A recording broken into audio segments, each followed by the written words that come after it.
നിങ്ങളുടെ ഒരു യുക്തിവാദ പ്രസ്ഥാനത്തിലെ ഒരാൾ വന്ന് നിങ്ങളെ യുക്തിവാദ പ്രസ്ഥാനത്തിൽ ക്ഷണിക്കുമ്പോൾ അയാളുടെ നോ പറഞ്ഞു, ഞാൻ അതിലേക്ക് വരുന്നില്ല. എന്താ കാരണം? എന്താണ്? ഞാൻ ഇസ്ലാമിൽ നിൽക്കുമ്പോൾ ഒന്ന്, എൻ്റെ ജീവൻ സുരക്ഷിതമാണ്. രണ്ടാമത്തത്, എൻ്റെ ആരോഗ്യവും സുരക്ഷിതമാണ്. എൻ്റെ ജീവനും ആരോഗ്യവും ഒക്കെ സുരക്ഷിതമായി നിലനിർത്താനാണ് ഈ പറയുന്ന വിധികൾ, നിയമങ്ങൾ എന്നോട് എൻ്റെ നാഥൻ പറഞ്ഞത്. ഇതും ഒഴിവാക്കി നിങ്ങളുടെ പ്രസ്ഥാനത്തിലേക്ക് വന്നു കഴിഞ്ഞാൽ അവിടെ ആരോഗ്യ സംരക്ഷണവുമില്ല, ജീവനും പ്രത്യേകിച്ചൊരു പരിചരണവുമില്ല. കേവലം ദേഹേച്ഛകൾ, ഇഷ്ടങ്ങൾക്ക് മാത്രമേ അവിടെ സ്ഥാനമുള്ളൂ. ഇതാണ് പറഞ്ഞ് അവസാനിപ്പിച്ചത്. ഇസ്ലാമിൽ ഭയങ്കരമായിട്ടുള്ള ജീവന് പ്രാധാന്യമാണ്, ആരോഗ്യത്തിന് പ്രാധാന്യമുണ്ട് എന്നൊക്കെ തുടങ്ങിയിട്ടുള്ള ചില കാര്യങ്ങൾ കൊണ്ടാണ് നമ്മുടെ നാട്ടിലുള്ള മുഴുവൻ കുട്ടികളും ഇസ്ലാമിൽ നിൽക്കുന്നത്. അതല്ലാതെ അവർ ചെറിയ പ്രായം തൊട്ട് മുസ്ലിമായ മാതാപിതാക്കൾക്ക് ജനിച്ചത് കൊണ്ടോ പള്ളി മദ്രസകളിൽ പറഞ്ഞയച്ച് കുട്ടികളുടെ തലച്ചോറിൽ ചെറിയ പ്രായം തൊട്ട് തന്നെ മരണത്തെക്കുറിച്ചും ഖബറിനെക്കുറിച്ചും ഒക്കെ ഉള്ള ഭയം നിറച്ചത് കൊണ്ടോ, നമ്മൾ ഇന്നലെ ഈ വീഡിയോയുടെ തുടക്ക ഭാഗം കാണിക്കുന്ന സമയത്ത് അത് വളരെ കൃത്യമായിട്ട് എങ്ങനെയാണ് ഇദ്ദേഹത്തിൻ്റെ ഈ പ്രസംഗം പോലും, ഈ ഒരു എന്താ പറയുക, ഒരു ട്രെയിനിങ് പോലും കൊടുക്കുന്നതിന് മുൻപ് ആ കുട്ടികളുടെ മനസ്സ് സൈക്കോളജിക്കലി എങ്ങനെയാണ് പരുവപ്പെടുത്തിയത് എന്ന് ഞാൻ ലൈവായിട്ട് നിങ്ങളെ കാണിച്ചിരുന്നതാണ്. അപ്പോൾ അതുകൊണ്ട് കുട്ടികളുടെ മുകളിൽ മരണം, ഖബർ, നരകം എന്ന് തുടങ്ങിയിട്ടുള്ള ഭയം നിറച്ചു വെച്ചതിന് ശേഷം ഇസ്ലാം അതിൽ നിന്ന് അകന്നു പോയി കഴിഞ്ഞാൽ ഈ ഭയാനകമായിട്ടുള്ള പ്രശ്നങ്ങളിലേക്ക് ചെന്ന് പെടുമെന്നും, ഇത്തരം ഭീതിയിൽ കുട്ടികളെ പിടിച്ചു നിർത്തിയതിന് ശേഷം അവർക്ക് നിലവിൽ അവർ നിൽക്കുന്ന ഇസ്ലാമിനെക്കുറിച്ച് അവർക്ക് യാതൊരു തരത്തിലുള്ള ധാരണയും ഇല്ലാത്ത ചില കാര്യങ്ങളെക്കുറിച്ച് പച്ചയായ കളവ് പറഞ്ഞ് അതാണ് ഇസ്ലാം അല്ലെങ്കിൽ അതുകൊണ്ടാണ് ഇസ്ലാം എന്ന് സമർത്ഥിക്കാനാണ് ഒരു വ്യക്തി അവിടെ ശ്രമിച്ചുകൊണ്ടിരിക്കുന്നത്. അപ്പോൾ അതിൻ്റെ ഭാഗമായിട്ട് രണ്ട് കാര്യങ്ങളാണ് നമ്മൾ ഇന്നലെ പരിശോധിച്ചത്. ഒന്ന്, ഇസ്ലാം ജീവന് വലിയ പ്രാധാന്യം കൊടുക്കുന്നു. രണ്ട്, ആസ്വാദനവും ആരോഗ്യവും പരിഗണിച്ചാൽ ആരോഗ്യത്തിന് മുൻഗണന കൊടുക്കുന്നു എന്നാണ്. ബാക്കിയുള്ളവരൊക്കെ ആസ്വാദനം മാത്രമാണ്, ആരോഗ്യം എന്തായാലും കുഴപ്പമില്ല എന്നുള്ള അവസ്ഥയിലാണ് എന്നൊക്കെയാണ് ഇദ്ദേഹം പറഞ്ഞു വെച്ചത്. അപ്പോൾ വീണ്ടും മൂന്നാമത്തെ ഒരു തെളിവ് അദ്ദേഹം പറയാണ്. മൂന്നാമത് എന്തുകൊണ്ട് നിങ്ങൾ ഇസ്ലാമിൽ നിൽക്കുന്നു എന്ന് ചോദിച്ചാൽ മൂന്നാമതായിട്ട് പറയേണ്ട കാര്യം, മൂന്നാമത്തേത് സ്വാതന്ത്ര്യവും സുരക്ഷയും ഒന്നിച്ചു വന്നു. ഏതൊക്കെയാണ് വന്നത്? സ്വാതന്ത്ര്യത്തിൻ്റെയും സുരക്ഷയുടെയും വിഷയം ഒന്നിച്ചു വന്നാൽ നമ്മുടെ മതം പ്രാധാന്യം കൊടുത്ത ഏതിനാണ്? സ്വാതന്ത്ര്യത്തിനല്ല, സുരക്ഷക്കാണ്. ഒരു ഉദാഹരണം പറയൂ. സ്വാതന്ത്ര്യത്തിൻ്റെയും സുരക്ഷയുടെയും വിഷയം ഒന്നിച്ചു വന്നാൽ സുരക്ഷക്കാണ് പ്രാധാന്യം, സ്വാതന്ത്ര്യത്തിനല്ല ഇസ്ലാമിൽ. ഒരു ഉദാഹരണം പറയൂ. ഇവിടെയാണ് നമ്മൾ ഇന്നലെ നിർത്തിയത്. ആ ഉദാഹരണം നിങ്ങൾക്ക് മനസ്സിലായിട്ടുണ്ടെങ്കിൽ ഇപ്പം സ്വാതന്ത്ര്യവും സുരക്ഷയും ഇത് രണ്ടും പറയുമ്പോൾ തന്നെ കാര്യങ്ങൾ ഏറെക്കുറെ വ്യക്തമാകും. കുറച്ചുകൂടി സഭ്യമായ ഭാഷയിൽ ഇന്നലെ ഞാനിത് പറഞ്ഞപ്പം പലരും വളരെ മോശം കമൻറ്റുകൾ, മോശം വാക്കുകൾ ഉപയോഗിച്ചുകൊണ്ട് കമൻ്റ് എഴുതുന്നത് കണ്ടു. കുറച്ചുകൂടി മാന്യമായിട്ട് എന്താണോ നമ്മൾ വിഷയം, ആ വിഷയം മാത്രം കൃത്യമായിട്ട് പറയുക. അതിനെ വക്രീകരിച്ചോ അതിനേതെങ്കിലും പരിഹാസ്യ രൂപേണയോ അല്ല, ശരിയായ രീതിയിൽ നിങ്ങൾക്ക് ആ കാര്യം കമൻറ്റ് ചെയ്യാൻ പറ്റുമെങ്കിൽ മാത്രം കമൻറ്റ് ചെയ്യുക. മോശമായിട്ടുള്ള പദപ്രയോഗങ്ങൾ ഒഴിവാക്കുക. അപ്പോൾ എന്താണ് നിങ്ങൾക്കത് മനസ്സിലായത്? നിങ്ങൾക്കൊരു ഉദാഹരണം പറയാൻ പറ്റുമെങ്കിൽ പറയൂ. ഒരുപാട് ഉദാഹരണങ്ങളുണ്ട്. അതിൽ ഒന്ന്, സ്ത്രീകൾക്ക് പറഞ്ഞിരിക്കുന്ന ഡ്രസ് കോഡ്. അതാണ് സ്ത്രീകൾക്ക് പറഞ്ഞിരിക്കുന്ന ഡ്രസ് കോഡ്. സ്വാതന്ത്ര്യവും സുരക്ഷയും ഒരുമിച്ച് വരുമ്പോൾ സുരക്ഷയ്ക്ക് അല്ലെങ്കിൽ സുരക്ഷിതത്വത്തിന് മുൻഗണന കൊടുക്കുന്നു എന്നതിൻ്റെ ലക്ഷണമാണ്. ഇവിടെ നമ്മൾ ഇന്ന് ഇദ്ദേഹം പറയുന്ന രണ്ട് കാര്യങ്ങൾ നമ്മൾ ചേർത്ത് വെച്ചാണ് അവസാനിപ്പിക്കുക. അതുകൊണ്ട് തുടക്കം മുതൽ അവസാനം വരെ ദയവ് ചെയ്ത് പ്രത്യേകിച്ച് വിശ്വാസികൾ അല്ലെങ്കിൽ അങ്ങോട്ടോ ഇങ്ങോട്ടോ ഇന്നിരിക്കുന്ന കയ്യാലപ്പുറത്തെ തേങ്ങകളൊക്കെ നിർബന്ധമായിട്ടും കേട്ടിരിക്കണം. പ്രത്യേകിച്ച് ഇസ്ലാമിനകത്തുള്ള സ്ത്രീകളും പ്രത്യേകിച്ച് പെൺകുട്ടികൾ, അതുപോലെ തന്നെ പുരുഷന്മാരും ആൺകുട്ടികളും ഒക്കെ കേൾക്കണം. നിങ്ങളെക്കുറിച്ച് കൂടിയാണ് ഇവിടെ പരാമർശിക്കുന്നത്. സ്വാതന്ത്ര്യവും സുരക്ഷയും ഒരുമിച്ച് വരുമ്പോൾ അതിലേത് പ്രാധാന്യം കൊടുക്കുമെന്ന് ചോദിച്ചാൽ ഇസ്ലാം പ്രാധാന്യം കൊടുക്കുന്നത് സുരക്ഷയ്ക്കാണ്. അതിനൊരു ഉദാഹരണം പറയൂ എന്ന് പറഞ്ഞാൽ സ്ത്രീകൾക്ക് നിർദ്ദേശിച്ചിട്ടുള്ള വസ്ത്രം. അപ്പോൾ പുരുഷന്മാർക്ക് ഒരു സുരക്ഷയും വേണ്ടേ ഉസ്താദെ? വേണ്ടേ? ഇനി എങ്ങനെയാണ് ഇത് ചെരുപ്പിനൊപ്പിച്ച് കാലുമുറിക്കലാവുന്നത്? ഇസ്ലാമിൽ നിലവിലുള്ള നിയമം, ആ നിയമം ഇന്നത്തെ കാലത്തെ കുട്ടികൾ അവരുടെ മുകളിൽ അടിച്ചേൽപ്പിക്കപ്പെടുകയും അത് കണ്ടീഷൻ ചെയ്യപ്പെടുകയും ചെയ്ത് അവരതിനടിമപ്പെട്ട് ജീവിക്കുമ്പോൾ അവരിൽ അപകർഷതാബോധം ഉണ്ടാവുന്ന തരത്തിൽ അല്ലെങ്കിൽ അവർ തന്നെ അവരുടെ ഉള്ളിൽ ഇതെന്തുകൊണ്ട് ഇങ്ങനെ എന്ന് ചോദ്യം ഉരുത്തിരിഞ്ഞു വരാൻ സാധ്യതയുള്ള സാഹചര്യങ്ങളിലേക്ക് പോകുമ്പോൾ അവരെ അതിൽ നിന്ന് തടയാൻ വേണ്ടിയിട്ടുള്ള ചെപ്പടി വിദ്യയാണ്. ഇനി നമുക്ക് ഉസ്താദ് ഒന്ന് വിശദീകരിച്ച് തരും എങ്ങനെയാണ് അത്. സാധാരണഗതിയിൽ ക്യാമ്പസിലേക്ക് വന്നു കഴിഞ്ഞാൽ ഈ കാലഘട്ടത്തിലും ഈ ക്യാമ്പസിൽ എന്തിനാണ് ഇങ്ങനെയുള്ള ഡ്രസ്സ് നിങ്ങൾ അഴിച്ചു വെക്കുന്നതാണ് പറയാറുള്ളത്. അപ്പോൾ നിങ്ങൾക്ക് പറയാൻ കഴിയണം, ഞാനിത് ധരിച്ചെന്തിനാണെന്നറിയോ? സ്വാതന്ത്ര്യം ഒരു ഭാഗത്തുണ്ട്, സുരക്ഷ ഒരു ഭാഗത്തുണ്ട്. സ്വാതന്ത്ര്യം ഒരു ഭാഗത്തുണ്ട്, സുരക്ഷ ഒരു ഭാഗത്തുണ്ട്. ഏത് സ്വാതന്ത്ര്യത്തെക്കുറിച്ചാണ് പറയുന്നത്? ഇസ്ലാമിക വസ്ത്രം എന്ന രീതിയിൽ ഇവർ ഉദ്ദേശിക്കുന്നത് പർദയോ ബുർഹയോ ആണ് എങ്കിൽ അതും പ്രത്യേകമായിട്ട് ശ്രദ്ധിക്കുക. അപ്പം ഇതിനൊക്കെ അപ്പുറത്തേക്ക് ഇദ്ദേഹം ഇങ്ങനെ ആരോപിക്കുന്ന ഒരു കാര്യമുണ്ട്. കോളേജ് ക്യാമ്പസിന്റെ ഗേറ്റിൽ ആളുകൾ ഇങ്ങനെ നിന്നിട്ട് നിങ്ങൾ എന്തിനാ ഇസ്ലാമിൽ വിശ്വസിക്കുന്നത്, അതൊക്കെ പഴയതാണ്, അത് ഒഴിവാക്കിയിട്ട് കോളേജിൽ കയറിയാൽ മതി എന്ന് പറയുന്ന ആൾക്കാരുണ്ടോ?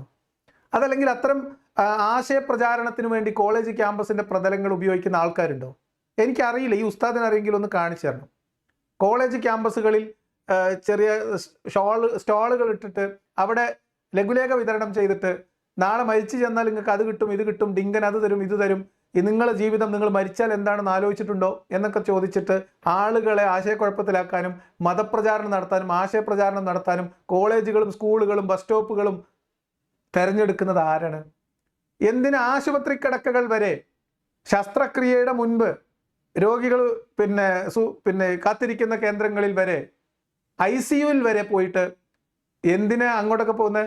മരിച്ച മയ്യത്ത് വരെ ഷഹാദത്ത് കലിമ ചൊല്ലി എന്ന് പറയുന്ന അവസ്ഥയിലേക്ക് അധപ്പതിച്ച ഒരു മതത്തിന്റെ പ്രതിനിധി എന്നിട്ട് പറയാണ് കോളേജ് ക്യാമ്പസുകളിൽ ഇങ്ങനെ ആളുകൾ നിരന്നു നിന്നിട്ട് ഇസ്ലാമിൽ വിശ്വസിക്കുന്ന കുട്ടികളൊക്കെ നിങ്ങൾ എന്തിനായാലും വിശ്വസിക്കുന്നത് എന്ന് ചോദിച്ചുകൊണ്ടിരിക്കുകയാണ്. ഏതെങ്കിലും ഒരു ഇസ്ലാമിക വസ്ത്രധാരണം നടത്തിയിട്ട് പോകുന്ന കുട്ടികളെ തടഞ്ഞു നിർത്തിയിട്ട് നിങ്ങൾ എന്തിനാണ് ഈ വസ്ത്രമൊക്കെ ധരിക്കുന്നതൊക്കെ പഴഞ്ചനല്ലേ എന്ന് ചോദിക്കുന്നത്. അങ്ങനെ ചോദിക്കുന്ന ആളുകളുണ്ട്. അത് നിങ്ങളുടെ അതേ നിലവാരത്തിലോ അതിനു മുകളിലോ ഈ പറയപ്പെടുന്ന വർഗീയത തലയിൽ കയറിയ ആളുകളാണ്. അത് നമ്മൾ പല സ്ഥലങ്ങളിൽ നിന്നും കണ്ടിട്ടുണ്ട്, അതിക്രമം പ്രവർത്തിച്ചവരെ കണ്ടിട്ടുണ്ട്. പക്ഷെ അതൊന്നും ഇദ്ദേഹം പറയുന്ന ന്യായവുമായിട്ട് യാതൊരു ബന്ധവും ഇല്ലാത്തതാണ്. ഏത് കോളേജ് ക്യാമ്പസിലാണ് കുട്ടികൾ പർദ്ദ ധരിച്ചു വരുന്ന കുട്ടികളെയൊക്കെ നിങ്ങൾ എന്തിനാണ് ഇതൊക്കെ ധരിക്കുന്നതെന്ന് ചോദിക്കുന്നത്? അതിനുവേണ്ടി ഈ മിഷനറി പ്രവർത്തനം നടത്തുന്നത് ആരാണ്? എനിക്ക് അറിയാൻ പാടില്ലാത്ത ചോദിക്കുകയാണ്. ഉസ്താദിന് അറിയെങ്കിൽ ഒന്ന് പറഞ്ഞു തരണം. അപ്പൊ ആരെങ്കിലും ചോദിച്ചാൽ പറയുക സ്വാതന്ത്ര്യം ഒരു ഭാഗത്തുണ്ട്, സുരക്ഷ ഒരു ഭാഗത്തുണ്ട്. ഏത് സ്വാതന്ത്ര്യം? ഇനി അതുകൂടി പറയണല്ലോ. കേരളത്തിൽ നിലവിൽ പർദ്ദയോ ബുർഹയോ ധരിക്കുന്ന, പ്രത്യേകിച്ച് മുഖം മൂടുന്ന വസ്ത്രങ്ങൾ ധരിക്കുന്ന കുട്ടികൾ എത്ര ശതമാനം പേരാണ് അത് അവരുടെ ചോയ്സ് ആയിട്ട് എടുക്കുന്നത് എന്നൊന്ന് ആലോചിച്ചാൽ മതി. ഇവർക്ക് ഇസ്ലാമിക വസ്ത്രധാരണം എന്നതിൽ നിന്ന് മാറിയിട്ട് ഇസ്ലാമികമായിട്ട് ഇപ്പൊ ശരീരത്തിൽ മറക്കേണ്ട ഭാഗങ്ങൾ മറക്കുക എന്ന വസ്ത്രത്തിനപ്പുറത്തേക്ക് പർദ്ദ ബുർഹ തുടങ്ങിയിട്ടുള്ള വസ്ത്രങ്ങൾ പോലും ഇവർക്ക് എപ്പോഴാണ് ചോയ്സ് ആയിട്ട് വരുന്നത്? എത്ര ശതമാനം ആളുകൾക്കാണ് അത് ചോയ്സ് ആയിട്ട് സ്വീകരിക്കാൻ കഴിയുന്നത്? അത് ചെറിയ പ്രായം തൊട്ട് കണ്ടീഷൻ ചെയ്യപ്പെടുകയാണ്. പെൺകുട്ടികൾ പർദ്ദ ധരിക്കാതെ പുറത്തു പോകുന്നതിന് വാപ്പമാരെ ചീത്ത വിളിക്കുന്ന ഉസ്താദുമാര് കാലത്ത്, പള്ളിയിലെയും മദ്രസയിലെയും ഉസ്താദുമാര് ഉമ്മാനെയും വാപ്പാനെയും ആങ്ങളമാരെയും അപമാനിക്കുന്ന കാലത്ത് ഇവരൊക്കെ എല്ലാവർക്കും വേണ്ടി, അള്ളാന്റെ ദീനിനും പള്ളിക്കത്തെ ഉസ്താദിനും അയലോക്കത്തെ കാക്കാക്കും വേണ്ടിയിട്ട്, നാട്ടുകാർക്ക് ഇതൊക്കെ നോക്കി നിൽക്കുന്ന നാട്ടുകാർക്കും വേണ്ടി ഒരു പെൺകുട്ടിയെ ചെറിയ പ്രായത്തിൽ കണ്ടീഷൻ ചെയ്യപ്പെട്ടിട്ട് അവര് നിർബന്ധിച്ച് ധരിക്കുന്ന വസ്ത്രമാണ് ഇത്. കണ്ടീഷൻ ചെയ്യപ്പെടുന്നതാണ്.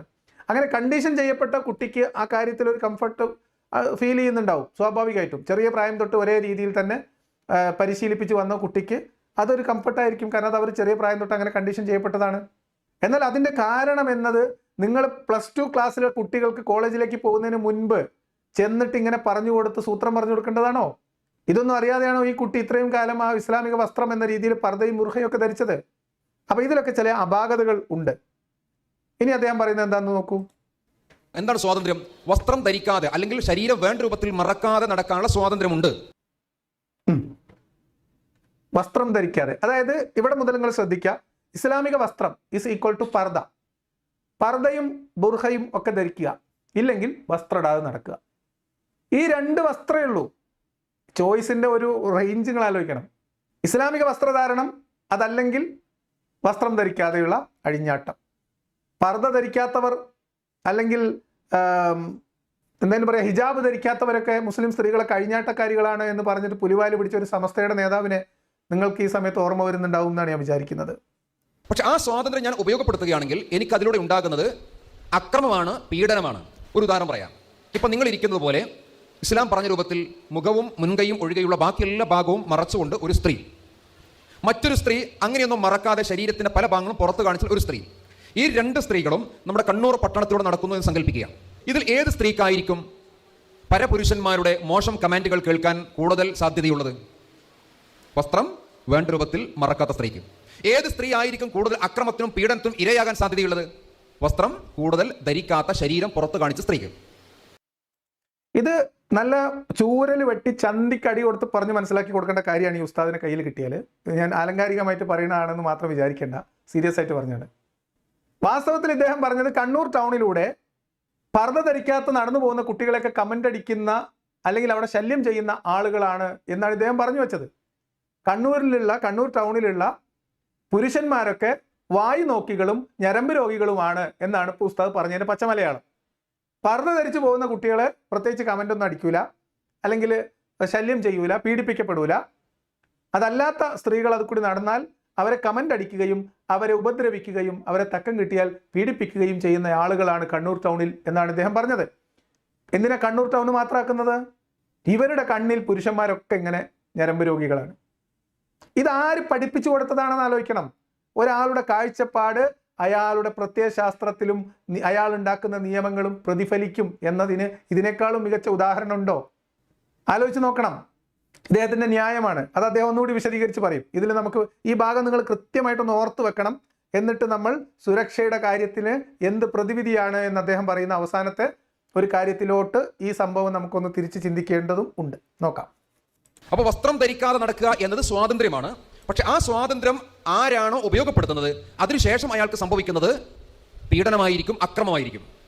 ഇത് മുൻകൂട്ടി അറിയുന്ന അള്ളാഹു, പുരുഷന്റെയും സ്ത്രീയുടെയും ഒക്കെ സൈക്കോളജി കൃത്യമായി അറിയുന്ന അള്ളാഹു പറഞ്ഞു, നിങ്ങൾ ഈ പറഞ്ഞ രൂപത്തിൽ വസ്ത്രം ധരിക്കണം. അതെന്തിനു വേണ്ടിയാണ്? നിങ്ങളുടെ സ്വാതന്ത്ര്യത്തെ ഇല്ലായ്മ ചെയ്യാനല്ല, സുരക്ഷയെ ഉറപ്പുവരുത്താനാണ്. അള്ളാഹു ഒരു മണ്ണുണ്ണി തന്നെ അല്ലേ? ഒരു സ്ത്രീ ഇസ്ലാമിക വസ്ത്രമായിട്ടുള്ള പർദ്ദ അല്ലെങ്കിൽ മുൻകൈയും മുഖവും ഒഴികെയുള്ള വസ്ത്രമല്ല ധരിച്ചിട്ടുള്ളത് എന്ന് കണ്ടാൽ ഉടനെ ഇളകുന്ന വലം പിരിയുന്ന ഇടം പിരിയുന്ന ഞരമ്പുള്ള ജീവികളായിട്ട് പുരുഷനെ സൃഷ്ടിച്ചു വിട്ടു ഈ അള്ളാഹു. എന്നിട്ട് അതേ അള്ളാഹു സ്ത്രീകളോട് പറഞ്ഞു, നിന്റെ സൃഷ്ടിപ്പിൽ ചെറിയൊരു പാളിച്ച പറ്റിയിട്ടുണ്ട്. ആദമിന്റെ സന്തതി പരമ്പരയിൽ ആൺകുട്ടികൾക്ക് നിങ്ങളെ മുഖം കണ്ടാൽ അല്ലെങ്കിൽ കയ്യോ കാലോ കണ്ടു കഴിഞ്ഞാൽ ആകെ ഒരു വശപ്പശകാണ്. അതുകൊണ്ട് നിങ്ങളൊന്ന് സൂക്ഷിച്ചാളി. ഇതിൻ്റെ പ്രൊഡക്റ്റിൻ്റെ ചെറിയ പ്രശ്നം കൊണ്ട് ഇതിൻ്റെ സബ് പ്രൊഡക്റ്റ് ആയിട്ടുള്ള സ്ത്രീകൾ നിങ്ങളൊന്ന് മൂടി നടന്നാളി എന്ന് അള്ള പ്രത്യേകമായിട്ട് പറഞ്ഞു. അത് നിങ്ങളോടൊന്നും ഉണ്ടായിട്ടല്ല, നിങ്ങളോടൊരു വിവേചനം ഉണ്ടായിട്ടല്ല, നിങ്ങളെ സുരക്ഷയ്ക്ക് വേണ്ടിയിട്ട് ഞാൻ ചെയ്യുന്നതാണ് എന്നാണ്. അപ്പം ഈ ഞരമ്പ് വലിയുന്ന ആണുങ്ങൾ ആരുടെ സൃഷ്ടിയാ? അള്ളാഹിൻ്റെ സൃഷ്ടി. അള്ളാഹ്ക്ക് അറിയില്ലേ ഈ ഞരമ്പ് ഇങ്ങനെയാണ് ആണുങ്ങളുടേതെന്ന്? അറിയാം. എന്നാൽ പിന്നെ ആ ഞരമ്പ് അങ്ങനെ അല്ലാണ്ടാക്കി വിട്ടാൽ പോരായിരുന്നോ?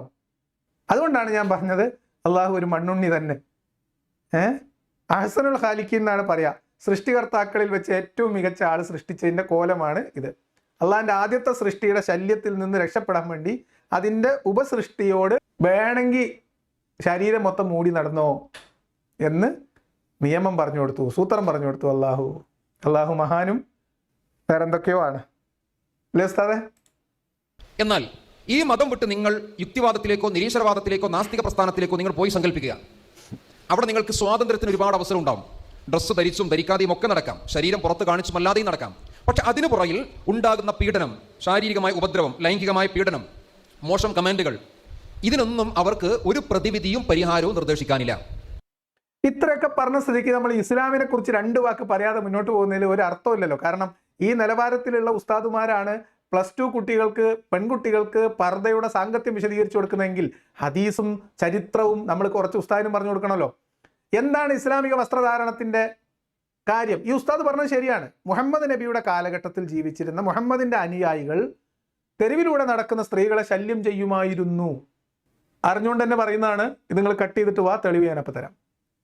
എന്ന് മാത്രമല്ല, ഇസ്ലാമിലുള്ളതാണെങ്കിലും അല്ലാത്തതാണെങ്കിലും അടിമ സ്ത്രീകൾ, ഇസ്ലാമിൽ സ്ത്രീകൾ എന്നൊറ്റടിക്ക് പറഞ്ഞു പോകാൻ പറ്റില്ല. അടിമ സ്ത്രീ, സ്വതന്ത്ര സ്ത്രീ, അങ്ങനെ 2 തരം സ്ത്രീകളുണ്ട്. ഈ അടിമ സ്ത്രീകളാണെങ്കിലോ അവർക്ക് സ്വതന്ത്ര സ്ത്രീകളെ പോലെ വസ്ത്രം ധരിക്കാൻ പറ്റുമോ? ഇല്ല. അവർ മൊട്ടുപുക്കിളിനിടയിലുള്ള ഭാഗമാണ് അടിമ സ്ത്രീയുടെ ഔറത്ത്. ബാക്കി ഭാഗം ഇസ്ലാമിക പുരുഷ കേസരികൾക്ക് ദർശന പർശനാദി ആസ്വാദനങ്ങൾക്ക് വേണ്ടി വകവെച്ച് കൊടുത്തിട്ടുള്ളതാണ്. ഇത് ഇസ്ലാമിൻ്റെ നിയമമാണ്, വേറെ ഒന്നുമല്ല. ഇതാണ് ഇസ്ലാം. സുരക്ഷയ്ക്ക് മുൻതൂക്കം കൊടുത്തതാണ്. അതെന്താ? അടിമ സ്ത്രീകൾക്ക് പർദ്ദ ധരിക്കാൻ പാടുണ്ടോ? പാടില്ലേ. അവർ മറച്ചാലോ, അവർ മുഖം മറച്ചാലോ, മൂടുപടം അണിഞ്ഞാലോ എന്താ പ്രശ്നം? എന്തായിരുന്നു ഉമറിൻ്റെ പ്രശ്നം? ആലോചിക്കണം. അപ്പോൾ ഈ തരത്തിൽ ഇപ്പം നേരത്തെ പറഞ്ഞല്ലോ, പർദ്ദ ധരിക്കാതെ പോയാൽ ശല്യം ചെയ്യപ്പെടാൻ സാധ്യതയുണ്ടെന്ന്. ഇസ്ലാം മത വിശ്വാസമാണ് നിങ്ങളുടെ ഉള്ളിലുള്ളതെങ്കിൽ പർദ്ദ ധരിക്കാത്ത സ്ത്രീകളെ കാണുമ്പോൾ ശല്യം ചെയ്യാനുള്ള ത്വര നിങ്ങളിൽ ഉണ്ടാവും എന്ന് തന്നെയാണ് ഞാനും വിചാരിക്കുന്നത്. കാരണം എന്താണെന്ന് വെച്ചാൽ നിങ്ങളുടെ വിശ്വാസമാണ് നിങ്ങളുടെ പ്രവർത്തനത്തിൻ്റെ ആദ്യത്തെ. നിങ്ങളെക്കുറിച്ച് നിങ്ങൾ എന്ത് ചിന്തിക്കുന്നു അത് തന്നെയാണല്ലോ നിങ്ങൾ. ഇപ്പോൾ ഉസ്താദ് പറയുന്നത് പർദ്ദ ഇട്ടാത്ത ഒരു കുട്ടി എൻ്റെ മുന്നിൽ വന്നാൽ എനിക്ക് പ്രശ്നങ്ങൾ ഉണ്ടാകും, ഞാൻ കമൻ്റ് അടിക്കും, ഞാൻ ഒരു പക്ഷെ ഉപദ്രവിച്ചേക്കാം എന്നാണ് ഈ ഉസ്താദ് ഇവിടെ ഏറ്റു പറയുന്നത്. അപ്പം അതുകൊണ്ട് നിങ്ങളെക്കുറിച്ചൊരു അഭിപ്രായം പറയുമ്പോൾ അത് അങ്ങനെയൊന്നും അല്ല എന്ന് പറയാൻ ഞാൻ ആളല്ല. എന്നതുപോലെ ഈ മതനിയമങ്ങളൊക്കെ ഉണ്ടാക്കിയ കാലത്ത് ആ ഉണ്ടാക്കിയ ആളും അദ്ദേഹത്തിൻ്റെ അനുചരന്മാരും തമ്മിലുള്ള ആശയവിനിമയങ്ങളും ഇസ്ലാമിക വസ്ത്രം എന്ന രീതിയിൽ ഇപ്പം നിങ്ങൾ പറയുന്ന പർദ്ദയുടെ ഉത്ഭവവും എല്ലാം കൂടി പരിഗണിച്ചാൽ നിങ്ങൾ പറഞ്ഞത് പൂർണ്ണമായും ശരിയാണ്. നമ്മൾ ഇനിയിപ്പോൾ തിരുത്തി പറയണ്ട. അതെന്തുകൊണ്ടാണ് മുസ്ലിം സ്ത്രീകളോട് പർദ്ദ ധരിക്കാൻ പറഞ്ഞത്? മുസ്ലിങ്ങളായ സ്വതന്ത്ര സ്ത്രീകളെ തെരുവിൽ തിരിച്ചറിയാനും ഖുർആൻ വചനത്തിൽ പറയുന്നത് പർദ്ദ ധരിക്കാൻ പറഞ്ഞത്, അല്ലെങ്കിൽ മുഖം മൂടി വസ്ത്രം മാറിടത്തിലേക്ക് താഴ്ത്തിയിടാൻ പറഞ്ഞത് അവർ തിരിച്ചറിയപ്പെടാനും ശല്യം ചെയ്യപ്പെടാതിരിക്കാനുമാണ് എന്നാണ്. എന്താ അതിൻ്റെ അർത്ഥം? എന്തൊക്കെയാണ് ഒരു പർദ്ദയിൽ നിന്ന് തിരിച്ചറിയാം? പർദ്ദയിൽ നിന്ന് തിരിച്ചറിയുക എന്ന് പറഞ്ഞാൽ ഒരു അങ്ങാടിയിൽ പർദ്ദയിട്ട് നടക്കുന്ന സ്ത്രീകളെ കണ്ടാൽ അത് ഒരു മുസ്ലിമായ സ്വതന്ത്ര സ്ത്രീയാണ് എന്ന് മുസ്ലിംകളായ പുരുഷ കേസരികൾക്ക് തിരിച്ചറിയാൻ കഴിയും. അങ്ങനെ തിരിച്ചറിഞ്ഞാൽ അവർ ശല്യം ചെയ്യപ്പെടാതിരിക്കും. ഇതാണ് പർദ്ദ നിയമമാക്കുന്ന ആയത്തിൻ്റെ അർത്ഥം, അതിൻ്റെ ആകത്തുക. എന്ന് പറഞ്ഞാൽ ഇതിൽ പർദ്ദ ധരിച്ച മുസ്ലിം സ്ത്രീകളെ ഇങ്ങോട്ട് മാറ്റിവെച്ചാൽ ബാക്കിയുള്ള സ്ത്രീകളുടെ അവസ്ഥ അങ്ങാടിയിൽ എന്തായിരിക്കും? മുസ്ലിം പുരുഷ കേസരികൾ കൈയടക്കി വെച്ച ഒരു അങ്ങാടിയുടെ അവസ്ഥ എന്തായിരിക്കും? ഒന്ന് ആലോചിച്ച് നോക്കുങ്ങൾ. കണ്ണൂർക്കാരായിട്ടുള്ള മനുഷ്യർ, ആത്മാഭിമാനമുള്ള മനുഷ്യന്മാര് ഇദ്ദേഹത്തിനെതിരെ നിയമ നടപടി സ്വീകരിക്കണം എന്നാ ഞാൻ പറയാം. അല്ല, നിങ്ങൾക്ക് അങ്ങനെയൊന്നും ഇല്ലെങ്കിൽ കുഴപ്പമൊന്നുമില്ല, നിങ്ങളെ പറ്റി ഉസ്താദ് പറഞ്ഞാൽ ശരിയാണെങ്കിൽ നിങ്ങൾ അങ്ങനെ വിട്ടോളൂ, നമുക്ക് കുഴപ്പമൊന്നുമില്ല. പക്ഷെ ഇതിനകത്തൊക്കെ വലിയ വർഗീയമായ കുറേ പ്രശ്നങ്ങളുണ്ട്. ഇദ്ദേഹം മുസ്ലിം പെൺകുട്ടികളെ പേടിപ്പിച്ച് പർദ്ദയിൽ തന്നെ പൂട്ടിയിടാൻ വേണ്ടിയിട്ട് പറയുന്നതാണെങ്കിലും ഇതിൻ്റെ സാമൂഹ്യ പ്രത്യാഘാതം എന്താണ് എന്ന് ഇവർക്ക് ഇനിയും മനസ്സിലായിട്ടില്ലെങ്കിൽ ഇവർ കുറച്ച് കഷ്ടപ്പെടും. നമുക്കൊന്നുകൂടി കേൾക്കാം. അപ്പോൾ നിങ്ങൾ ചോദിക്കുന്നു, എന്തിനാണ് നിങ്ങൾ ഈ ഡ്രസ്സ് ധരിച്ചത്? അടിപതറി പോകണ്ട. കൃത്യമായി ആത്മാഭിമാനത്തോടുകൂടെ നമുക്ക് പറയാൻ കഴിയണം, എൻ്റെ സ്വാതന്ത്ര്യത്തിൻ്റെയും എൻ്റെ സുരക്ഷയുടെയും വിഷയം ഒന്നിച്ചു വരുമ്പോൾ എനിക്ക് സുരക്ഷ ലഭിക്കണം എന്ന് ഞാൻ ആഗ്രഹിക്കുന്നതുകൊണ്ട് ഞാൻ യുക്തിവാദ ആശയത്തിലേക്ക് കടന്നു വരുന്നില്ല. സുരക്ഷയ്ക്ക് പ്രാധാന്യം നൽകിയിരിക്കുന്ന ഇസ്ലാമിൻ്റെ നിയമം ഞാൻ സ്വീകരിക്കുന്നു. നിങ്ങൾക്ക് എന്തു പറയാനുണ്ട് എന്ന് നമുക്കവിടെ തിരിച്ചു ചോദിക്കാം. നബിയുടെ ഭാര്യമാരും മുഹമ്മദിൻ്റെ അനുചരന്മാരായിട്ടുള്ള സ്വഹാബിമാരുടെ ഭാര്യമാരും പെൺമക്കളും ഉൾപ്പെടുന്ന സംഘം മുസ്ലിങ്ങളാൽ നിയന്ത്രിതമായിരുന്ന മദീന അങ്ങാടിയിൽ തിരിച്ചറിയപ്പെടാനും മുസ്ലിങ്ങളാണെന്ന് തിരിച്ചറിയപ്പെടാനും ഇവരാൽ ശല്യം ചെയ്യപ്പെടാതിരിക്കാനും എന്ന് പറഞ്ഞാൽ മുഹമ്മദിൻ്റെ വീട്ടിലുള്ള പെണ്ണുങ്ങളെ ഉമറിനെ പോലെയുള്ള അനുചരന്മാരിൽ നിന്ന് ശല്യത്തിൽ നിന്ന് രക്ഷിക്കാൻ വേണ്ടി സംവിധാനിച്ച ഒരു സംവിധാനമാണ് ഈ സാധനം. അപ്പൊ അള്ളാഹ്ക്ക് അറിയാന്ന് പറഞ്ഞാൽ ആർക്കറിയാം? മുഹമ്മദിനോട് ചെന്നിട്ട് ഉമർ പറയണ്ട, ഈ പണി നടക്കൂല, പർദ്ദ ഇടാൻ പറയണം. ആദ്യം പറഞ്ഞു ഉമർ, നബി അത് സീരിയസ് ആയിട്ട് എടുത്തില്ല. പിന്നെയും പറഞ്ഞു, സീരിയസ് ആയിട്ട് എടുത്തില്ല. അവസാനം സൗദ വെളിക്കിരിക്കാൻ പോയപ്പോൾ ഉമർ സൗദനെ അടുത്ത് വിളിച്ചു പറഞ്ഞു, സൗദ ഞാൻ കണ്ടുകട്ടാ എന്ന് പറഞ്ഞു. സൗദ വന്ന് ഉമറിനോട് കാര്യം പറഞ്ഞു, മീൻസ് മുഹമ്മദിനോട് കാര്യം പറഞ്ഞു. വീണ്ടും ഉമർ എന്നിട്ട് പറഞ്ഞു, നബി എങ്ങനെ പോയാൽ പറ്റൂല, പർദ്ദ ഇടിക്കണം എന്ന്. സ്വന്തം വീട്ടിലുള്ള ഭാര്യമാർക്ക് മനസമാധാനത്തോടെ ഈന്തപ്പനത്തോട്ടത്തിൽ വെളിക്കിരിക്കാൻ പോകാൻ പറ്റാത്തൊരവസ്ഥ ഉണ്ടായപ്പോൾ ഗത്യന്തരമില്ലാതെ മുഹമ്മദ് പറഞ്ഞു. മുഹമ്മദ് നബിയുടെ ഖുർആൻ വചനം അങ്ങനെയാണ്, നിങ്ങളുടെ ഭാര്യമാരോടും പുത്രിമാരോടും നിങ്ങളുടെ പത്നിമാരോടും പുത്രിമാരോടും അങ്ങനെ പറഞ്ഞു തുടങ്ങണേ. മുഹമ്മദ് നബിയെ അല്ലെങ്കിൽ നബിയെ താങ്കളുടെ ഭാര്യമാരോടും പുത്രിമാരോടും സത്യവിശ്വാസികളായ മറ്റു സ്ത്രീകളോടും പറയണം എന്ത്? അവരുടെ മക്കനകൾ താഴ്ത്തിയിടാൻ, മൂടുപടമിടാൻ പറയണം. അപ്പൊ ശരിയാണ്, ഉസ്താദ് പറഞ്ഞ ശരിയാണ്. അതാണ് ഞാൻ പറഞ്ഞ, ഒരു നിയമം ഉണ്ടാക്കുന്ന ആളുടെ മനോനില, അദ്ദേഹത്തിന്റെ അനുചരന്മാരുടെ മനോനില ആ നിയമത്തിൽ പ്രതിഫലിക്കും, അതിൽ സംശയമൊന്നുമില്ല.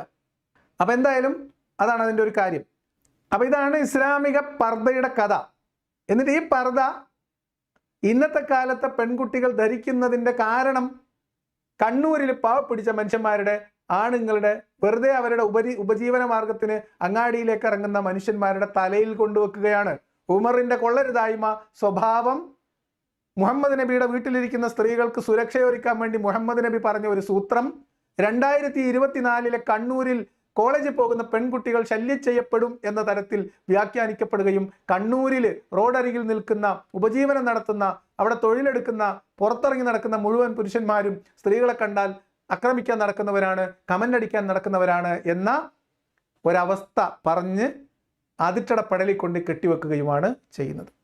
ഇനി ഇവർ പറഞ്ഞല്ലോ പർദ്ദ ധരിച്ചാൽ ഭയങ്കര സുരക്ഷിതത്വമാണെന്ന്. ഈ ഉസ്താദൊക്കെ ഞാൻ പറയുന്നില്ലേ, ഒരു ഇച്ചിരിയൊക്കെ ഒരു ഉളുപ്പ് വേണം. എന്തെങ്കിലും ഒരു കാര്യം, ഒരു ന്യായമൊക്കെ എഴുന്നേറ്റ് നിന്ന് പെൺകുട്ടികളെ മുമ്പിൽ വിളിച്ച് പറയുമ്പോൾ ആ പെൺകുട്ടികൾ അത്രയും മദ്രസയിൽ പോയ കുട്ടികളായിരിക്കും. ഉസ്താദുമാരുടെ ഈമാനും ഉസ്താദുമാരുടെ സുരക്ഷ ഒരിക്കലും ഒക്കെ എന്താണെന്ന് അത്യാവശ്യം ചെറിയ തോതിലെങ്കിലും അനുഭവിക്കാതെ ഒന്നും ഒരു പെൺകുട്ടി മദ്രസ ജീവിതം കടന്നു പോകുന്നില്ല. ഞാൻ ചോദിക്കട്ടെ, ഈ മദ്രസകളിൽ പഠിക്കാൻ പോകുന്ന ചെറിയ ചെറിയ പെൺകുട്ടികൾ പീഡിപ്പിക്കപ്പെടുന്നതിന്റെ വാർത്ത പോട്ടെ, ആൺകുട്ടികൾ മദ്രസ ഉസ്താദുമാർ പീഡിപ്പിച്ചതിന്റെ വാർത്ത എത്ര എണ്ണം കയറി വരുന്നു. ബാക്കിയുള്ളത് വിട്ടാളി, ബാക്കിയുള്ളവർക്ക് ധാർമ്മികത ഒന്നുമില്ലല്ലോ. നിങ്ങളാണല്ലോ ധാർമ്മികതയുടെ മൊത്ത കച്ചവടക്കാർ. പള്ളി ദർസുകളിലും യതീംഖാനകളിലും മദ്രസകളിലും പഠിക്കാൻ പോകുന്ന ആൺകുട്ടികൾ പീഡിപ്പിക്കപ്പെട്ടതിന്റെ പേരിൽ അറസ്റ്റ് ചെയ്യപ്പെട്ട ഉസ്താദുമാരുടെ എണ്ണം എത്രയാണ്, കണക്കെത്രയാണ്? എന്നിട്ട് ഒരു പർദ്ദ ഇടാത്തോണ്ടാ? ഉസറും പുളിയും വേണം കുറച്ച്. നിങ്ങൾ കണ്ണൂർക്കാരനായതുകൊണ്ട് ആ മലപ്പുറത്തിന്റെ ഒരു ഇതിൽ ശൈലിയിൽ ഞങ്ങൾക്ക് പറഞ്ഞുതരും, കുറച്ചൊക്കെ ഒരു ഉസറും പുളിയും വേണം. പെൺകുട്ടികൾ എഴുന്നേറ്റ് നിന്ന് ചോദിക്കണം ഇതുപോലത്തെ ആൾക്കാർ വന്നിട്ട് ഈ മാതിരി ന്യായം പറയുമ്പോൾ. ഇനി ഇതും പോട്ടെ, ഇത് മുഹമ്മദ് സുരക്ഷയൊരുക്കിയതാണ് മുസ്ലിം പെൺകുട്ടികൾക്ക്. അന്നത്തെ കാലത്ത് വീട്ടിലുള്ള പെണ്ണുങ്ങൾക്ക് മനസമാധാനത്തോടെ വഴിയിറങ്ങി നടക്കാൻ പറ്റാത്ത അവസ്ഥയിൽ അവരെ തിരിച്ചറിയാൻ വേണ്ടിയിട്ടാണ് ഇത് ചെയ്തത് എന്നതിന് ഞാൻ വേറെ തെളിവ് പറയാം. മുഹമ്മദിന്റെ മരുവനൊരുത്തനുണ്ടല്ലോ, അലി, യുദ്ധത്തിൽ പങ്കുവെക്കപ്പെട്ട അടിമ സ്ത്രീകളെ അതുൾപ്പെടെയുള്ള മുഹമ്മദിന്റെ സമ്പത്ത് ഇങ്ങോട്ട് കൊണ്ടുവരാൻ വേണ്ടി അലി ഒരു സ്ഥലത്തേക്ക് പോയി. അന്ന് മുഹമ്മദ് അവിടെ ഇല്ല. അപ്പൊ അലി അവിടെ ചെന്നപ്പം അവിടെ മുഹമ്മദിന്റെ 1/5 മാറ്റിവെച്ച കൂട്ടത്തിലുള്ള അടിമ സ്ത്രീകളുമായിട്ട് അലി ചില വേലത്തരങ്ങൾ ഒപ്പിച്ചു. അത് കഴിഞ്ഞിട്ട് കുളിക്കുന്നത് വേറൊരു സഹാബി, ഇതിന്റെ ഒക്കെ ഒരു എന്താ പറയുക മേൽനോട്ടം നടത്തിയിരുന്ന ഒരാൾ കണ്ടു. അത് കണ്ടിട്ട് അത് ഇഷ്ടപ്പെടാതിരുന്ന ആ സഹാബി പിന്നീട് മുഹമ്മദിനോട് വന്ന് പരാതി പറഞ്ഞു, അലി വല്ലാത്തൊരു പണിയാണ് ഈ കാണിക്കുന്നത്, ഇതൊന്നും ശരിയല്ല കേട്ടോ എന്ന് പറഞ്ഞു. അപ്പൊ മുഹമ്മദ് പറഞ്ഞൊരു വർത്താനുണ്ട്, എന്താ അറിയോ? അലിക്ക് 5/1 അതിൽ കൂടുതലും അവകാശമുണ്ട്, അതിലൊന്നും കുഴപ്പമില്ല എന്നാണ് പറഞ്ഞത്. അപ്പൊ മുഹമ്മദിന്റെയും മനോനില എന്താണ്?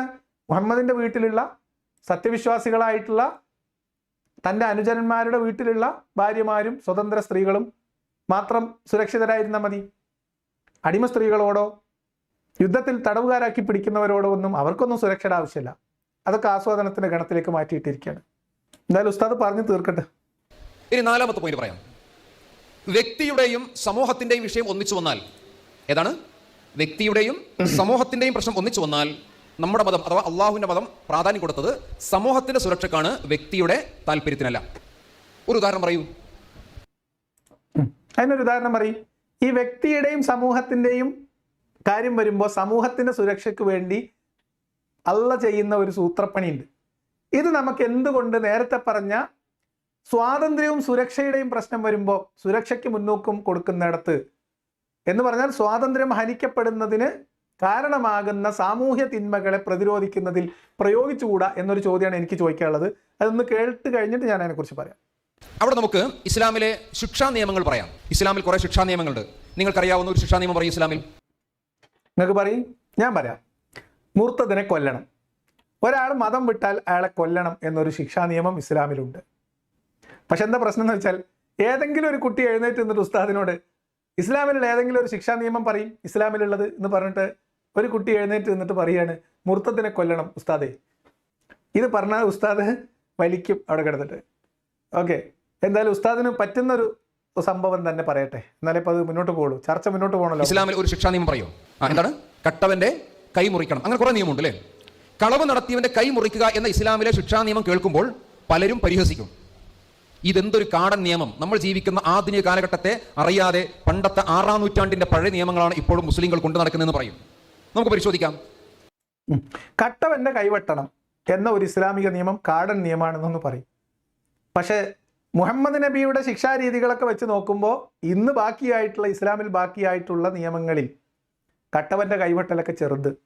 മുഹമ്മദ് നബിയുടെ കയ്യിൽ നിന്ന് കുറച്ച് ഒട്ടകങ്ങളെ മോഷ്ടിച്ചു പോയി എന്ന കുറ്റത്തിന് മുഹമ്മദ് ഒരു സംഘത്തോട് ചെയ്തത് അവരുടെ കണ്ണുകൾ ചൂഴ്ന്നെടുക്കുകയും കൈവിരലുകൾ ഉൾപ്പെടെ അറുത്തുമാറ്റുകയും അംഗവിച്ഛേദം ചെയ്യുകയും മണലിൽ ചുട്ടുപഴുത്ത മണലിൽ കിടത്തിയിട്ട് കൊലപ്പെടുത്തുകയാണ് ചെയ്തു.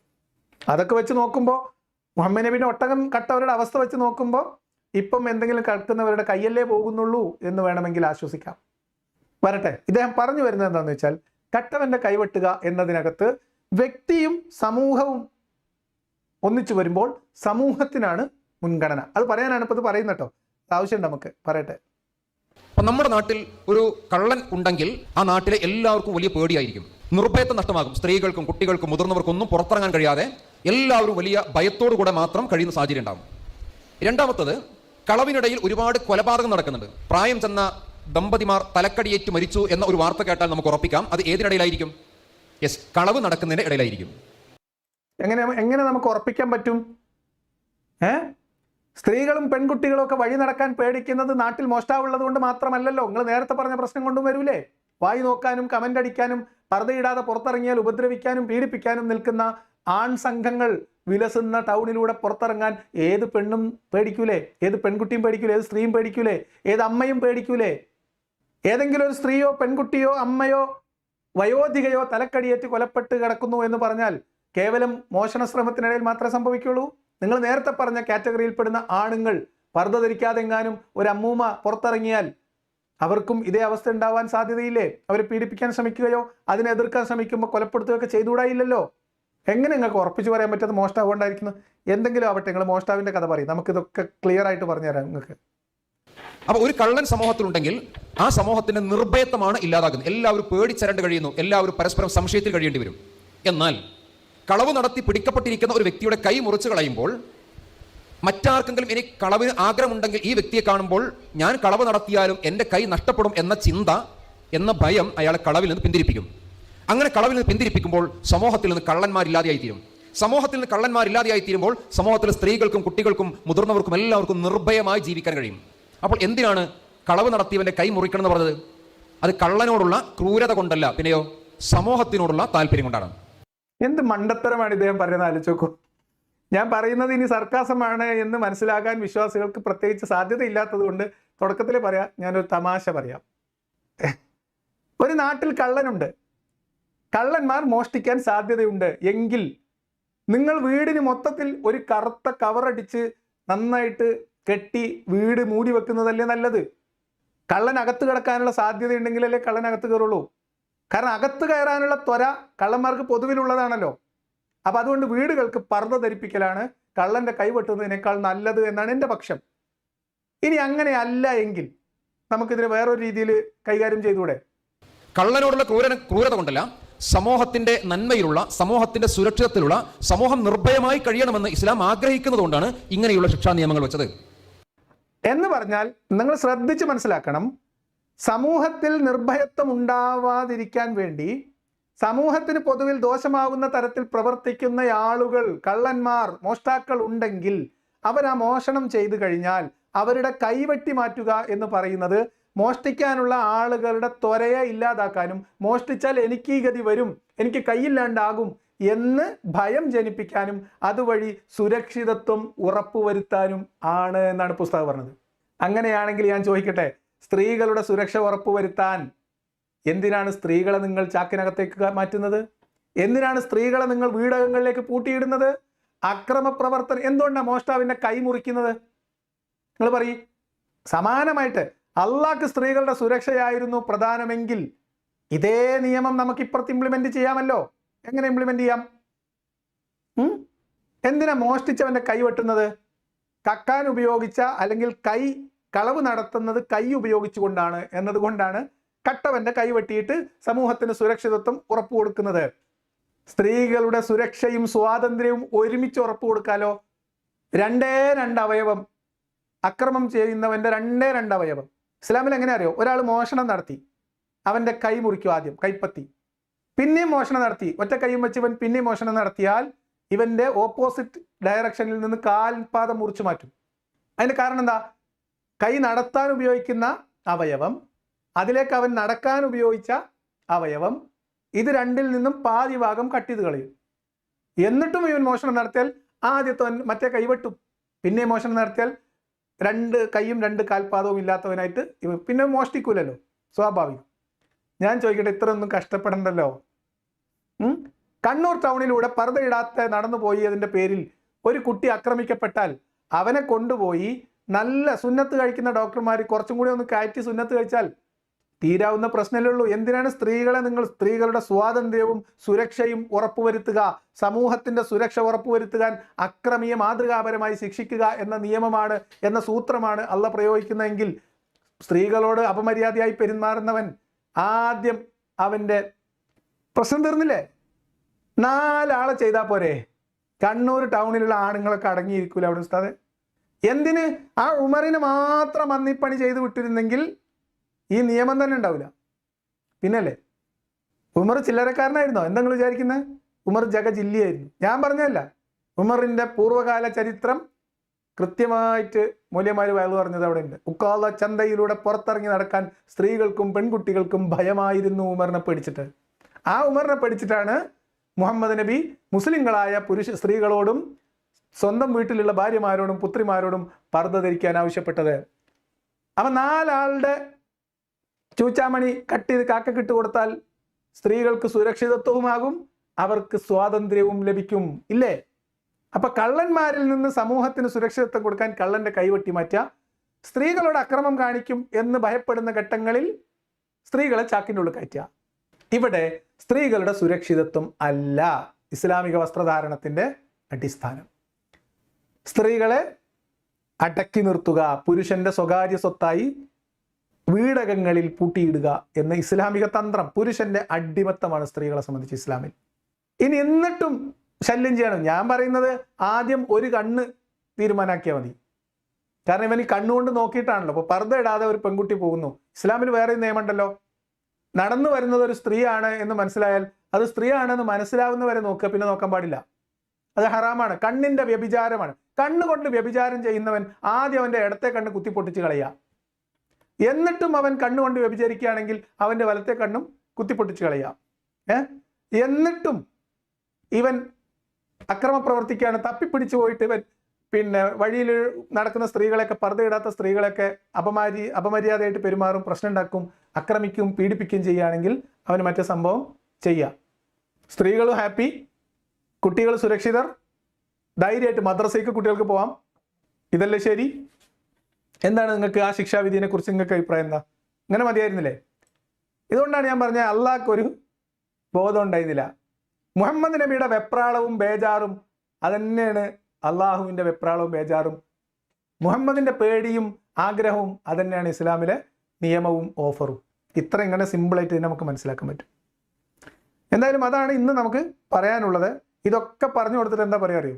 ഇസ്ലാമിൽ ഇങ്ങനെയൊക്കെ സുരക്ഷിതത്വമുണ്ട്, ഇസ്ലാം വിട്ടു വന്നതൊന്നുമില്ല എന്ന് പറയും. കേട്ടോളി. അപ്പൊ എന്തുകൊണ്ട് ഞാൻ ഇസ്ലാം സ്വീകരിച്ചു? അതിന്റെ ഒരു ഉത്തരം, എൻ്റെ മതത്തിൽ സമൂഹത്തിന്റെ താല്പര്യവും വ്യക്തിയുടെ താല്പര്യവും ഒന്നിച്ചു വന്നാൽ എൻ്റെ മതം പ്രാധാന്യം കൊടുക്കുന്നത് വ്യക്തിയുടെ താല്പര്യത്തിനല്ല, സമൂഹത്തിന്റെ താല്പര്യത്തിനാണ്. എന്നാൽ യുക്തിവാദമാകട്ടെ, നിരീശ്വരവാദമാകട്ടെ, അതിനകത്ത് സമൂഹത്തിന്റെ താല്പര്യത്തിനോ സമൂഹത്തിന് നിർഭയമായ അവസ്ഥക്കോ വലിയ പ്രാധാന്യമൊന്നുമില്ല. വ്യക്തിക്ക് തോന്നുന്നത്, വ്യക്തിയുടെ ഇഷ്ടങ്ങൾ, വ്യക്തിയുടെ ഇച്ഛകൾ, താല്പര്യങ്ങൾ അത് നിറവേറ്റണം. അതിനാരും എതിർപ്പ് പറയരുത്, അതിനാരും മുടക്കം പറയരുത്, അതാരും തടയാൻ പാടില്ല. ഇതാണ് സ്വതന്ത്ര ചിന്ത, ഇതാണ് യുക്തിചിന്ത എന്നൊക്കെ ഇദ്ദേഹത്തിന് വാദമുണ്ടെങ്കിൽ ഞാൻ ഇതിൻ്റെ ഒന്നും എന്താ പറയുക, അപ്പോസ്തലനോ ഇതിൻ്റെ ഒന്നും പ്രചാരകനോ അല്ലെങ്കിൽ പോലും ഞങ്ങളോട് പറയാം. ഞാൻ അങ്ങനെ തന്നെ പറയുന്നത്. ഈ ഉസ്താദിനെ ഒന്ന് നേർക്ക് നേർ കിട്ടണമെന്ന് എനിക്ക് ശരിയായ ആഗ്രഹമുണ്ട്. ഉസ്താദ് പറയും എന്താണ് യുക്തിബോധം, എന്താണ് യുക്തിചിന്ത, എന്താണ് ശാസ്ത്രീയമായ മനോവൃത്തി, എന്താണ് ഇസ്ലാം, എന്തിനാണ് ഇസ്ലാമിലെ നിയമങ്ങൾ, എങ്ങനെയാണ് ഈ കുട്ടികൾ ഇസ്ലാമായത് എന്ന് ഉസ്താദിനെ കൊണ്ട് പറയിപ്പിക്കാൻ നമുക്ക് പറ്റും. നേർക്ക് നേരൊന്ന് കാണാൻ എനിക്ക് ശരിയായ ആഗ്രഹമുണ്ട് ഈ ഉസ്താദിന്. അപ്പോൾ അറിയാവുന്നവരാരെങ്കിലും ഉണ്ടെങ്കിൽ ഒന്ന് കണക്ട് ചെയ്ത് തരണം. ഇതാണ് ആ കാര്യത്തിൽ പറയാനുള്ളത്. അപ്പോൾ പിന്നെ ബാക്കിയൊക്കെ സ്ഥിരം പല്ലവി ആയതുകൊണ്ട് പിന്നെ അതിനെക്കുറിച്ച് പ്രത്യേകിച്ചൊന്നും പറയാനില്ല. അപ്പോൾ ഇനി ഇതിപ്പോൾ 3 കാര്യങ്ങളാണ് പറഞ്ഞു കഴിഞ്ഞത്. ഇനി ഒരു കാര്യം കൂടിയുണ്ട്. ആ കാര്യം കൂടി പറഞ്ഞിട്ട് ഉസ്താദ് നിർത്തും. അതെന്താന്ന് കേട്ടോളി. അത് ഇതിനേക്കാളും മാരകമായ ഒരു സാധനമാണ്. അപ്പോൾ ഇസ്ലാം എന്ന് പറയുന്നത് വ്യക്തിയുടെ താല്പര്യങ്ങൾക്ക് ലിമിറ്റ് കൊടുത്തുകൊണ്ട് സമൂഹത്തിന്റെ താല്പര്യത്തെ, സമൂഹത്തിന്റെ നിർഭയമായ സാമൂഹിക അന്തരീക്ഷത്തെ ഉറപ്പുവരുത്തുന്നു. അതാണ് ഇസ്ലാം. അതുകൊണ്ട് ഞാൻ മുസ്ലിമായി എന്ന് നിങ്ങൾ ആരെങ്കിലും കോളേജിൽ വന്നിട്ട് നിങ്ങളോട് എന്തിനാണ് നിങ്ങൾ മുസ്ലിം ആയത് എന്ന് ചോദിച്ചാൽ പറഞ്ഞു കൊടുക്കണം. എന്തിനാണ് നിങ്ങൾ ഈ വസ്ത്രമൊക്കെ ധരിക്കുന്നതെന്ന് പറഞ്ഞാൽ ഇതിൻ്റെ സുരക്ഷയ്ക്കാണെന്ന് ഉസ്താദ് കഴിഞ്ഞ തവണ പിന്നെ എന്തായിരുന്നു ഹൈസെക്കിൽ പറഞ്ഞു തന്നിട്ടുണ്ട്. അതുകൊണ്ട് തന്നെ ആയിരിക്കും എന്ന് പറഞ്ഞ് പിന്നെ ചെറുപ്പം മുതൽ ഉസ്താദുമാർ പറഞ്ഞ് വാപ്പിയുമൊക്കെ നിർബന്ധിച്ച് അങ്ങനെ ഇടുന്നതാണ്, കുഴപ്പമൊന്നുമില്ല എന്ന് പറഞ്ഞിട്ട് വിടണം. എങ്ങാനും ഞാൻ ഈ പർദ്ദ അയച്ചാൽ കണ്ണൂരിലുള്ള കാക്കാമാർ ഞങ്ങളെ കൊത്തിക്കീറും, അതുകൊണ്ടാണ് താത്ത പർദ്ദ അയക്കാൻ പറ്റൂല, അല്ലെങ്കിൽ പർദ്ദയില്ലാതെ നടക്കാൻ പറ്റൂല, കാരണം കണ്ണൂരിലുള്ള കാക്കാമാരൊക്കെ പ്രശ്നക്കാരാണെന്ന് ഉസ്താദ് പണ്ട് കണ്ണൂരിൽ വന്ന് ഹൈസെക്കിൽ പ്രസംഗിച്ചിട്ടുണ്ട്. അതുകൊണ്ട് കണ്ണൂരിലെ കാക്കാമാരെ പേടിച്ചിട്ടാണ് ഞങ്ങൾ പർദ്ദ ഇട്ട് നടക്കുന്നത് എന്ന് കണ്ണൂരിലെ പെൺകുട്ടികൾക്ക് ധൈര്യമായിട്ട് പറയാം. ഇതാണ് ഇപ്പോൾ ഉസ്താദ് പറഞ്ഞതിൻ്റെ രത്ന ചുരുക്കം കേട്ടോ. ഇനി നാളെ കണ്ണൂരത്തെ കാക്കാമാരെല്ലാവരും കൂടി എൻ്റെ കൂടെ വരണ്ട, ഞാൻ പറഞ്ഞതല്ല ഉസ്താദ് പറഞ്ഞാണ്. ഇനി നാളെ 3 എണ്ണം കഴിഞ്ഞു, ഇനി നാലാമത്തെ കേട്ടോ. നാലാമത്തെ എന്താ നിങ്ങൾക്ക് ഗസ് ചെയ്യാൻ പറ്റും? എന്തുകൊണ്ട് ഞാൻ ഇസ്ലാം സ്വീകരിച്ചു? 5ാമത്തെ പോയിന്റ്, കുട്ടികളുടെയും മുതിർന്നവരുടെയും വിഷയം ഒന്നിച്ചു വന്നാൽ ഇസ്ലാമിക ശരീഅത്ത് ഏതിനാണ് പ്രാധാന്യം കൊടുത്തത്? കുട്ടികളുടെ താല്പര്യത്തിനാണ്, കുട്ടികളുടെ വിഷയങ്ങൾക്കാണ് പ്രാധാന്യം കൊടുത്തത്. ഉദാഹരണം, അവിടെ നമുക്ക് ഇസ്ലാം അനുവദിച്ചിരിക്കുന്ന നിക്കാഹും ഇസ്ലാം അനുവദിക്കാത്ത ലിവിംഗ് ടുഗദറും ചർച്ച ചെയ്യാം. ഇതിൽ മനസ്സിലാക്കേണ്ടത് ഇസ്ലാം അനുവദിച്ച ലിവിംഗ് ടുഗദറും ഉണ്ട്, ഇസ്ലാം അനുവദിക്കാത്ത ലിവിംഗ് ടുഗദറും ഉണ്ട്. അത് നമുക്ക് നാളെ ചർച്ച ചെയ്യാം. ഉസ്താദ് ഇസ്ലാമിൻ്റെ കളസം കീറാൻ ഒരുങ്ങി തിരിച്ചിറങ്ങിയതാണെന്നാണ് ഞാൻ വിചാരിക്കുന്നത്. ഇനി അല്ല, നിങ്ങൾ ഹാളിലിരിക്കുന്ന കുട്ടികളെ പഠിപ്പിക്കാനാണെങ്കിൽ എന്തിനാണ് പൊന്നാര ഉസ്താദെ അതൊക്കെ റെക്കോർഡ് ചെയ്ത് യൂട്യൂബിലിട്ട് നമ്മുടെ മുന്നിലേക്ക് എത്തിച്ചു തരുന്നത്? ഉസ്താദ് പറയണമെന്ന് വെച്ചാൽ ഇനി മുതിർന്നവരും കുട്ടികളും പരിഗണിച്ചാൽ കുട്ടികൾക്കാണ് പ്രാധാന്യം. അത് മനസ്സിലാക്കാൻ വേണ്ടി, അതായത് കുട്ടികളുടെ അവകാശങ്ങൾക്കാണ് ഇസ്ലാം മുൻഗണന കൊടുക്കുന്നത് എന്ന് മനസ്സിലാക്കി തരാൻ വേണ്ടിയിട്ടാണ് ഉസ്താദ് എന്ത് പറയാൻ പോകുന്ന നാളെ? ഇസ്ലാം അനുവദിച്ച നിക്കാഹും ഇസ്ലാം അനുവദിക്കാത്ത ലിവിംഗ് ടുഗദറും തമ്മിലൊരു താരതമ്യം. എന്തായാലും അത് നല്ല ഒരു വിഷയമായിരിക്കും. സാമാന്യ ബോധമുള്ള മുസ്ലിം പെൺകുട്ടികൾക്കൊക്കെ കാര്യം മനസ്സിലാക്കാൻ ഉതകുന്നതായിരിക്കും. അതുകൊണ്ട് ആ ഭാഗം നമ്മൾ വിശദമായിട്ട് നാളെ സംസാരിക്കും. നാളെ അതിനെക്കുറിച്ച് പറയാം.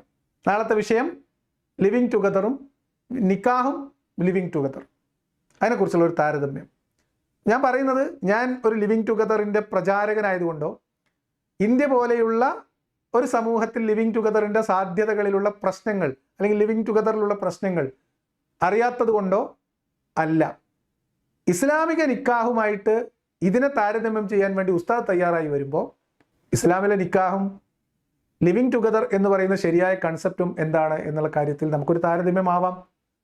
പ്രത്യേകിച്ച് ശ്രദ്ധിക്കണം, കുട്ടികളുടെ അവകാശവും മുതിർന്നയാളുടെ അവകാശവും ഒരുമിച്ച് വരുമ്പോൾ അത് കുട്ടികൾക്ക് പ്രാധാന്യം കൊടുത്തു എന്ന് പറയാൻ വേണ്ടിയിട്ടാണ് ഉസ്താദ് ഏത് ഉദാഹരണം എടുക്കുന്നത്? വിനാശകാലേ വിപരീത ബുദ്ധി എന്നല്ല, അതിനെന്താ പറയാ?